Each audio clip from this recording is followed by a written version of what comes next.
Advent of the Worm. Yes, 2 copies of Advent of the Worm in the deck. Oh, he's even got a light splash. He has a 1 copy of Far and Away with a light black splash. Does he have Drownyard in here? Let's see. I do not see any other black card in the whole 75. It looks like he has 1 Water Grave for 1 Far and Away. Yeah, very interesting decision there. You know, I mean, I'm all for the splashing, but splashing for 1 Far and Away. Yeah, for only 1 card seems. You know, and it being Far Away, is that, you know, he really wanted that 1 card. Yeah, that badly. Really, he wanted an extra card against, like, I mean, it is still unsummoned. Sure. Without the black mana, but I mean, you definitely. The appeal of the card is at casting both halves. Yeah, I mean that's one of the cards that I was most excited about. Is very loaded up on card draw. He has 4 copies of Think Twice, 4 copies of Sphinx's Revelation. In such a fast format, that might not be where he wants to be, but it might serve him very well in this game. Yeah, not to mention the 4 Azorius Charm as well. And he also does the uptick in Terminus, 3 copies. 3 copies of Terminus, yeah. In addition to the 4 verdicts. So, Alright, so a Cavern of Souls follows Sun Petal Grove to Farseek. So pretty good opening from Andrew. Yeah. Sure. Shapeshifter. Wonder what that could mean. Yeah. He means business. The Aetherling coming into play shortly. So Jeff doing his thing, just playing land, saying go. One thing I love about Jeff Hoogland's deck, he has 2 copies of a card that he really, really needs in this type of matchup, Desolate Lighthouse. He has very many dead cards. He needs all these cards to sustain himself against the beatdown decks. So a Think Twice is dissipated from Hoogland, and a 2nd copy of Think Twice. Yeah, that's an aggressive line from Jeff. Yeah, wanted very, to very shut aggressive. off the entire Think Twice. I don't think, I mean, if he saw Andrew's hand, I don't think he makes that play. There you see the Lighthouse. Lighthouse seeing more and more play lately, I've noticed. Yeah, I mean, it's definitely good when you have to play a bunch of cards like Pillar of the Flame is not very good against Andrew's deck. Twice. But Jeff needs it in his deck to keep up with the fast decks, so he needs a way to get rid of them for value. Both of these players playing very quickly. We see a Huntmaster come down on Jeff's side, and now Andrew is gonna tap out for a 3-card Sphinx's Revelation. And Andrew just happy to draw cards and play lands, which is, you know, what the control deck does, but he's inching up to 7 mana, and I don't know if he has the Aetherling yet, but we know it's going to resolve when it's actually cast. Yeah, so the Revelation for Andrew on his own turn served 2 purposes. First, Jeff could not counter it. Right. Because it's tapped out. Second, it stopped the Huntmaster from flipping. Exactly. So Jeff had to just do his thing and pass on his turn. Right, which then flips the Huntmaster. So if he has a card like Think Twice, Jeff can flip it back. So that, I mean, it's like one of the powerful things. Unfortunately, it's not at his best against a deck with Supreme Verdict. 1 Supreme Verdict will undo 1 Huntmaster. Right. But he does have to have 1 Supreme Verdict or 1 Terminus, in Andrew's case, for each Huntmaster and flip. Alternatively, you could play as 1 Far and Away. So no spells from Andrew. Not even a Lighthouse activation from Jeff. Nothing from either player there. And then it looks like...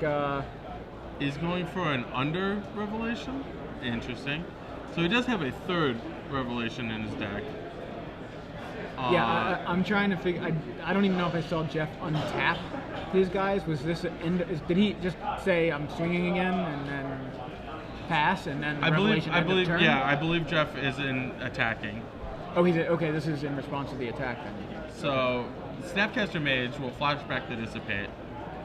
So this basically puts Andrew in must Wrath mode because in addition to the Snapcaster Mage, Huntmaster of the Fells flips back, and just in time, Supreme Verdict off the top for Andrew.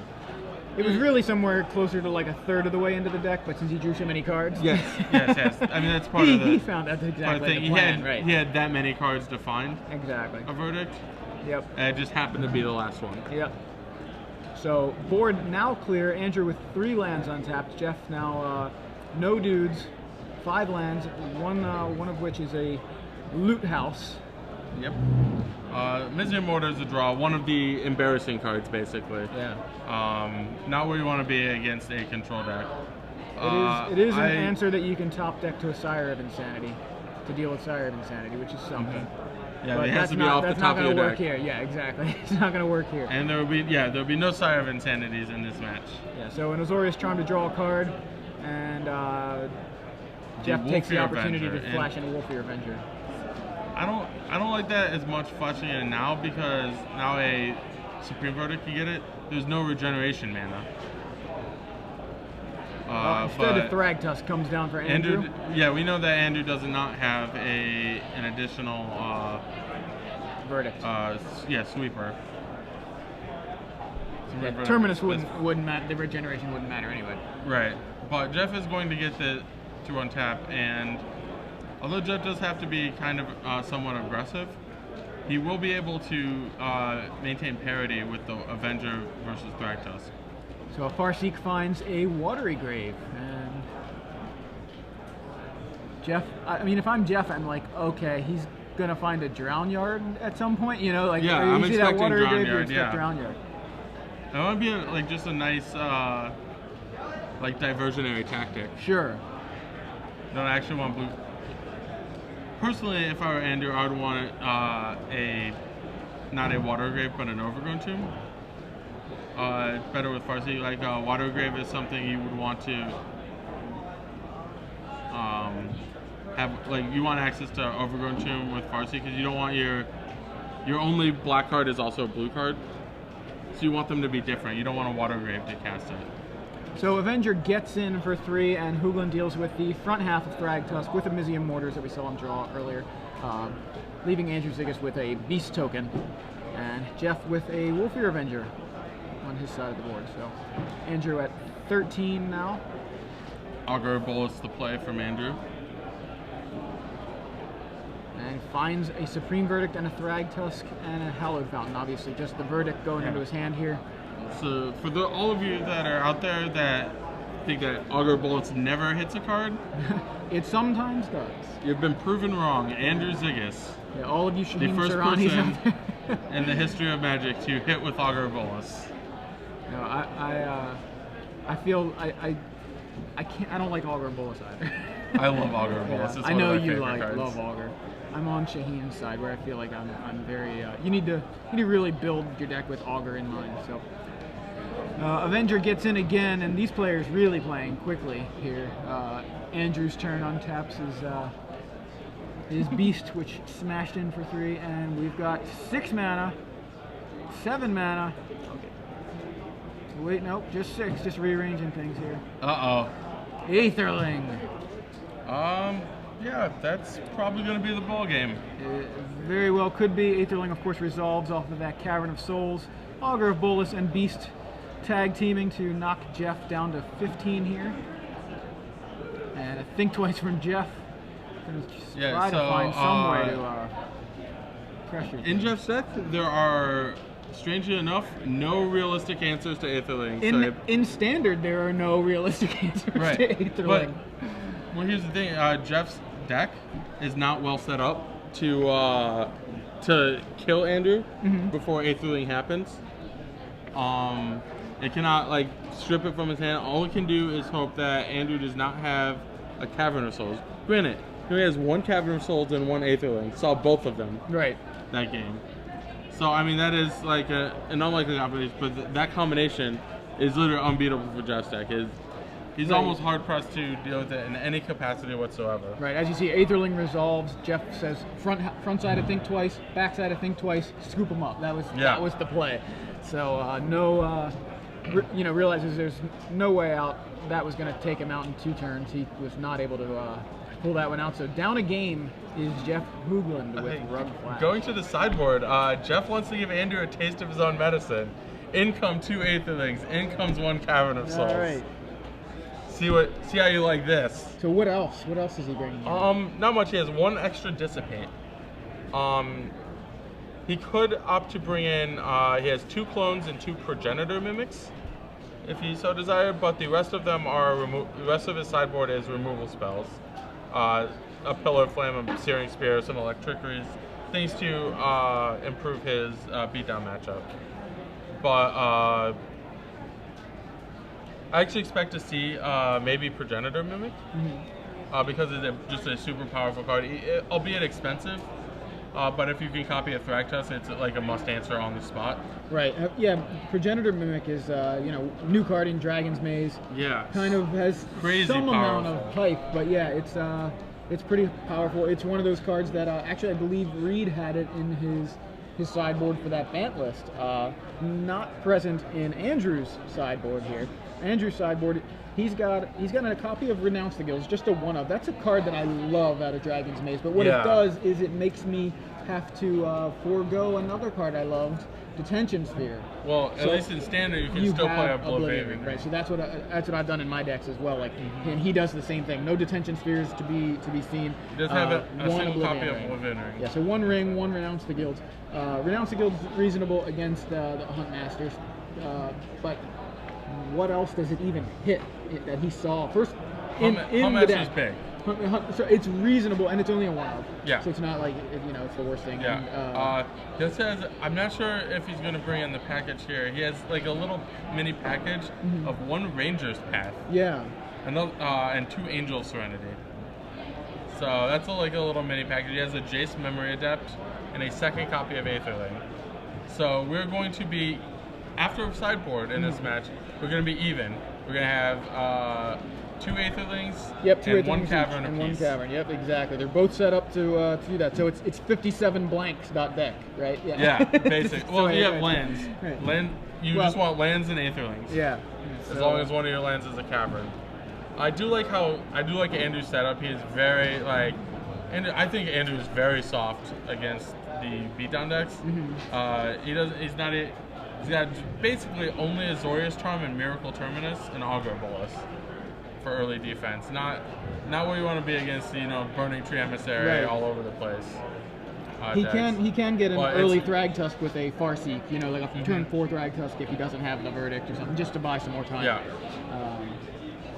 But yeah, you're right. It's the real early stuff is Azorius Charm, Augur, and maybe that's why he does play 4 Augurs. It makes a lot of sense in his deck. That's the card he decided he wanted for his anti-beatdown stuff. Yeah, and that's another good card. Advent of the Worm, very good with Augur Bolus. So as far as Augurs, the only things that it can't hit. His deck is well built, but heavily skewed towards not having dead cards against the slower decks. Yeah, I like it. I'm still somewhat surprised at the inclusion of black for Far Away. Yeah. But other than that, I guess if you can do it and you really want it, that's fine. I would be interested to hear. Yeah, interesting enough on his deck sheet, his deck name is Should Have Played Hexproof. I like it. It's actually the word Bant is written there and crossed out, off. and then it says Should Have Played Hexproof. I like it. Yeah. What do we have? Magic Carpets over Jeff Hoogland calls his deck the Magic Carpet. Yeah, why not? It's got a rug in the name. Works out. So apparently, it looks like, Jeff Hoogland wants to show you the world. Yes. I think there's a theme song somewhere there. Hoogland, I believe, maybe mulliganing. It looks like Andrew's got a hand there. Yeah. That he's kept, so Hoogland may be down to 6 or further. I don't think it's been too long, so possibly I would. I think it's just one mulligan so far. Yeah, but there you saw the power of Aetherling. Andrew Ziggus literally cast it. I think it'll be a much bigger thing post sideboard, as there are more copies of Cavern of Souls, more copies of Aetherling in both players' deck. And we're off. Hinterland Harbor, turn 1 for Jeff Hoogland. Hallowed Fountain for It's Andrew. not an ideal land. Hopefully, nope. He's got the buddy land draw. Yep. And with no buddies. And Hinterland Harbor for Andrew. And Andrew doing things as you draw them up. Yeah. Think twice. Does that resolve? It does. Draws a Farseek. That's and pretty powerful. So he's he brought in the Angel Serenities and has drawn one. Plays a breeding pool, doing some things a little out of sequence here, but passes the turn. Yeah. These guys, again, playing very quickly, 14 minutes into the match, and these two... Right. A lot of times you Farseek, announce what you're going to go get. Right, and then just play your land pass the turn. So think twice at the end of turn for Jeff. Uh-oh. Can't find his... Jeff Hoogland does not have his 4th land. Yeah, because... so he's quite under the gun. Yeah, the Oblivion Ring. He did bring in the Oblivion Ring. That's okay. interesting. Oh, and the Ranger's Path. So you mentioned that package. Brought in the package. And see, this is actually a point where I'd really love Overgrown Tomb in Andrew's deck. There's the Ranger's Path from Andrew. He does not have an Overgrown Tomb to get his black mana turn on his 1 card. 1 black card. But he is still at an overwhelming mana advantage. Especially when Jeff is missing his land drops. Jeff doesn't even have lands that play 1 spell for the most part. Yeah, as you mentioned... I think he's going to discard.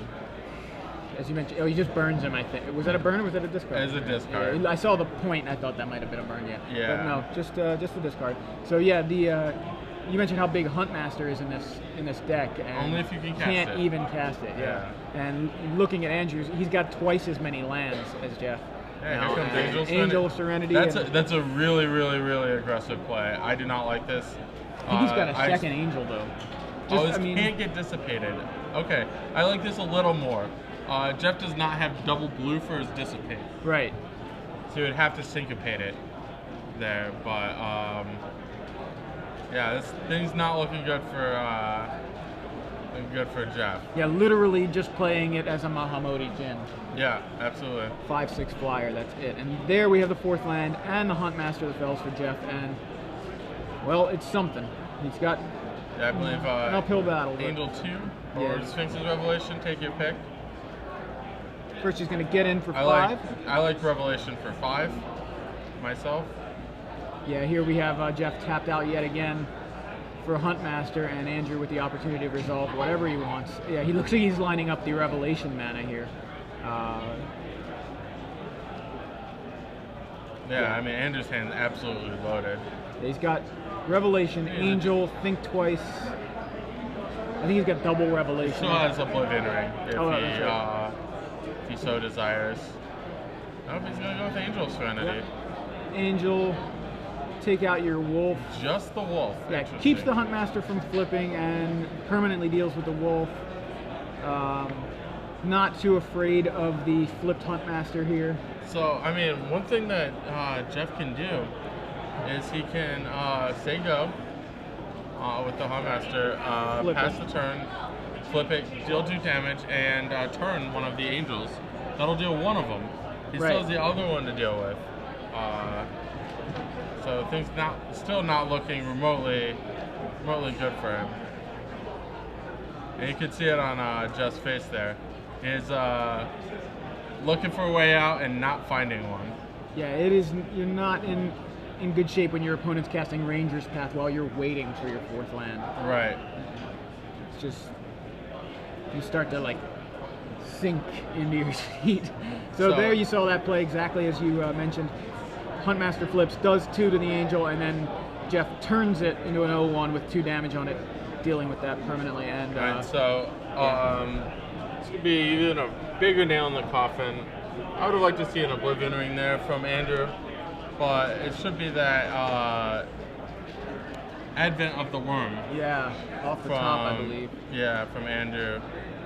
So Huntmaster's or just the ambush. Yeah, it could be. Huntmaster looks like gets in for 4 against Andrew, but Jeff. The big rub-ins if he tried to ambush there. Right. Instead, he's going to just play it as a win condition here. A 5/5 and a 5/6 represents lethal for Jeff Hoogland if he has no other answer. So I believe this needs to be met with a Dissipate. And he does have something. If I'm Jeff as well, I also cast a Think Twice if I have one. Andrew's going to think twice. Andrew's going to think for him, so this Huntmaster should flip back. So it puts Jeff up to 12. That represents a 1 more turn at the moment. Right. So awkwardly enough that now that Jeff found his lands, like he needs a second turn and burn back. Yeah. A Snapcaster could help too. even if it's just one half, even if he just gets the turn side after Right. damaging the That's angel, like actually quite excellent. And pretty much the only thing that could really punish Andrew for his double, pretty much naked angel. Yeah. No, does not take advantage of the trigger. He's really interested in Mahamudi Jin, as you said. Yeah. But the angel knocks Jeff to 7, and Andrew's follow-up here is a Sphinx's Revelation for what looks like 3 cards, leaving up 2. Yeah, no negates in Jeff's deck, so that's resolving. Or dispels.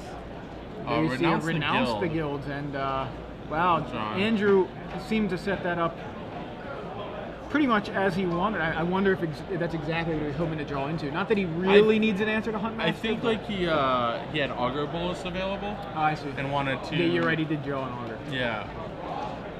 Now he's got the renounce.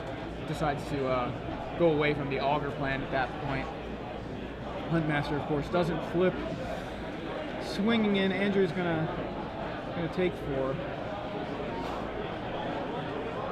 Well, it's possible that Andrew has his version is. So he's gonna just think twice here. Just once, he wanted that 1 card so badly that, but he didn't decide to rev for it. I think it was the Augur plan, but it seems like an interesting. Yeah, this is just an embarrassment of riches for Andrew here. Yeah, he's got like 2 more revelations. So Angel's coming in. And we've got Snapcaster, turn, and block. That resolves, I believe, unless Andrew has is it Azorius turn, but no, he just lets it die. Yeah, so there you saw that the sequence as I mentioned about, despite the fact that fuse cannot be split cards cannot be fused from the graveyard, you can still get both halves out of it with Snapcaster Mage because Snapcaster's power acts as the burn side of turn and burn in that particular situation. So Thragtusk as a follow-up from Andrew, and an Augur of Bolus finds a Farseek. Andrew still... So Andrew takes a really aggressive... I'm really confused by Andrew's line here. He plays these angels out really aggressively and then just does not protect them at all. Yeah, I mean, did he have the option to protect them though? Like, he didn't have a Azorius charm. I mean, you can protect them with each other. Okay. So you wait till one dies, and then you get it, put it under the other one, and then you start a loop. Right, okay, that makes sense. There we have renounced the guilds from Andrew. Is going to likely deal with Huntmaster.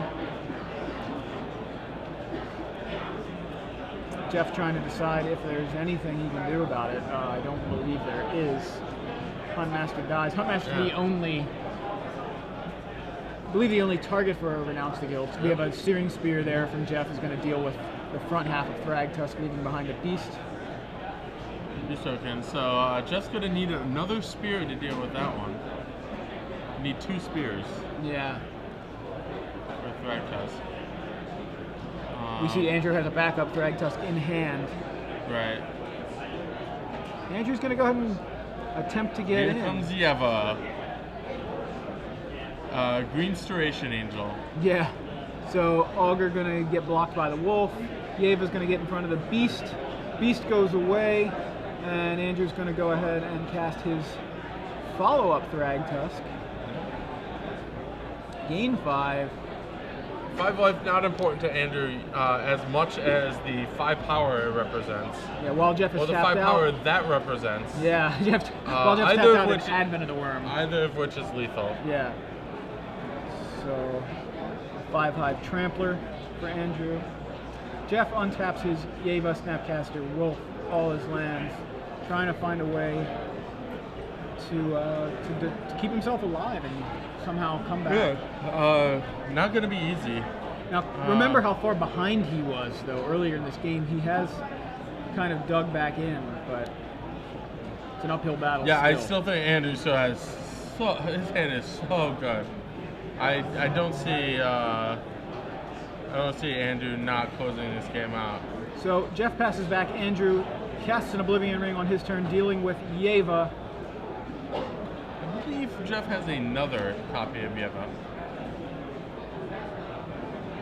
He does have 4 copies because he says it's so good that people try and kill it. So Yep. I want another copy. And that's exactly And what here you comes see here. another copy. Andrew declares all his guys as attackers. Yeva comes down. Snapcaster gets in front of Thragtusk. Yeva and the Wolf come down to deal with the Worm token. Yeah, and that's a block that'll leave Jeff with a Wolf. A, not dead, and B, with a Wolf. Exactly. So Jeff takes 0 damage there. Oh, he did take 1. I'm sorry. Yeah, he takes 1 from the Augur Bolus. Right. Forgot the Augur was also getting in there. And they're so happy to cast a Sphinx's Revelation for 3. Yeah. Post combat, he knocks it off the table. And a Cavern of Souls, likely naming Shapeshifter. I would imagine. Don't see the Aetherling just Yeah. yet. Jeff and that's passes. basically what Jeff needs in this situation. Yeah. He is back to running out of cards. Since Andrew's just so far ahead. Yeva number 3 from Jeff. Gonna get in front of the Thragtusk. Wolf gonna get in front of the Augur Bolus. Jeff staying alive. Yeah, Jeff kind of doing the, yeah, this is all I got, man. Andrew's like, really? A 3rd Yeva? Alright, I guess that's something. Azorius Charm on the Wolf. Azorius Charm on the Wolf? I really hope Jeff has the 4th Yeva. Yeah, just to have it, you know? Why not? And 2nd Augur for Andrew. Jeff left with 0 defenders at the moment. I will make no comment as to the quality of that Augur Bolus. Did it whiff? It whiffed. So the funny thing is, I don't think Andrew cares. He wanted the extra power. Yeah, I think at 1/3 this point, is, yeah. Like now, 1 blocker, you know, is gonna put Jeff to 2.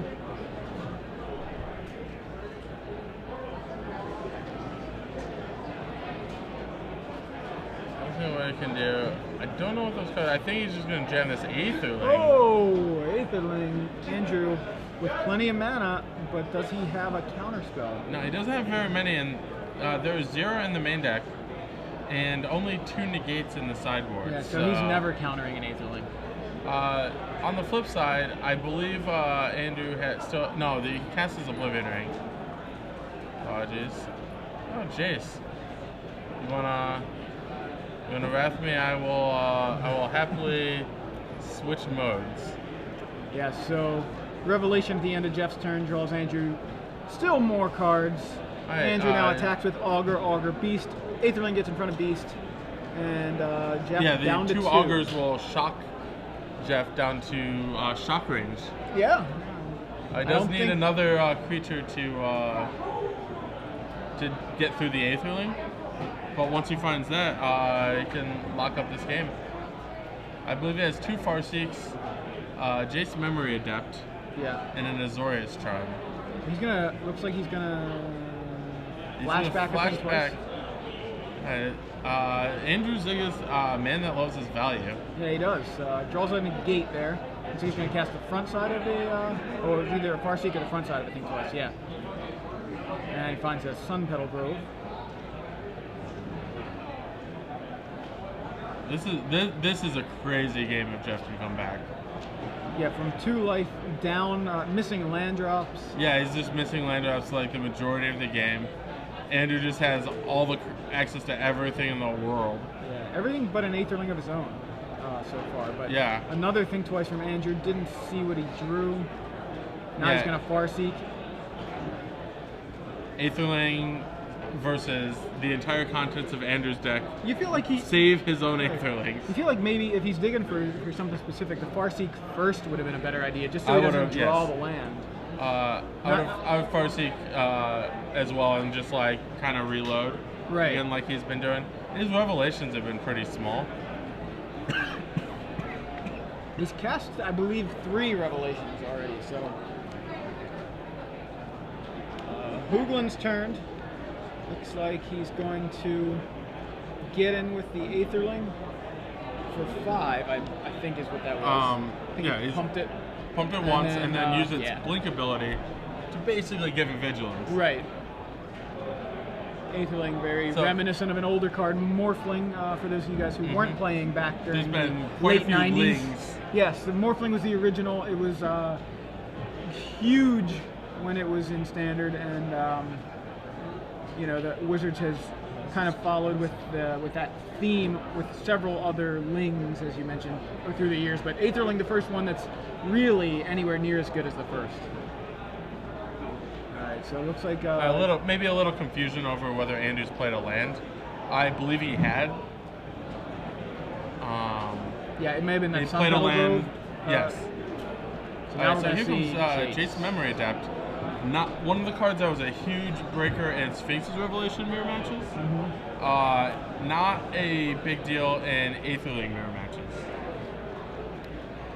So he mills Jeff and draws a card. Yeva number 4. Yeva 4. So both augurs getting in, both augurs getting blocked and dying. So runs right into a wall. Supreme Verdict coming from Andrew will kill the Yeva. Right. But guess what it doesn't kill? Our good friend Aetherling. Yeah, Aetherling exiles. So Yeva's dealt with, all the Yeva's dealt with. And this is absolutely crazy. Yeah, Jeff is in a situation where he could possibly come back at 2 life. I did not think this was remotely possible. And there you go, Aetherling in for another 5. Andrew's just there we go. Oh, found his own Aetherling. Yeah. So yeah, now it's likely over. And yeah, that's Aetherling, go. Yeah, I mean like. And we've got dueling Aetherlings, but not dueling There's life a turn and totals. burn to fog it for 1 turn, but I believe Jeff does not have close to enough time to he would have to draw. I think Andrew is at 20 right now. So I think that Aetherling attacked for 5 last turn. Last turn it killed the Jace. Oh, that's right. You're right. I'm sorry. I believe the life total is correct. It might make it say like maybe Jeff underpumped 1 turn because you can deal 8 with an Aetherling. And I know Jeff chose to do 5 1 turn instead of 6. Right, yeah, if he had done 6, it would have been a 3-turn clock. Right, so he might only need like 1 extra card. So here comes Andrew's Aetherling. Yeah, this is gonna get negated. And there it is. And that's a handshake. So Andrew finally does after millions and millions of turns. And almost like it actually got to the point where like I kind of like Jeff to win that game. Right, well, and I never thought that would happen. Right. Yeah, because it was Aetherling. He found Aetherling, had it in play. Andrew did not have it. He was furiously flashing back Think Twices. Right. Spent all of his revelations, and still hadn't found an Aetherling. Like, how good is that card? Ridiculous. Yeah. So, well, he saw an Aetherling.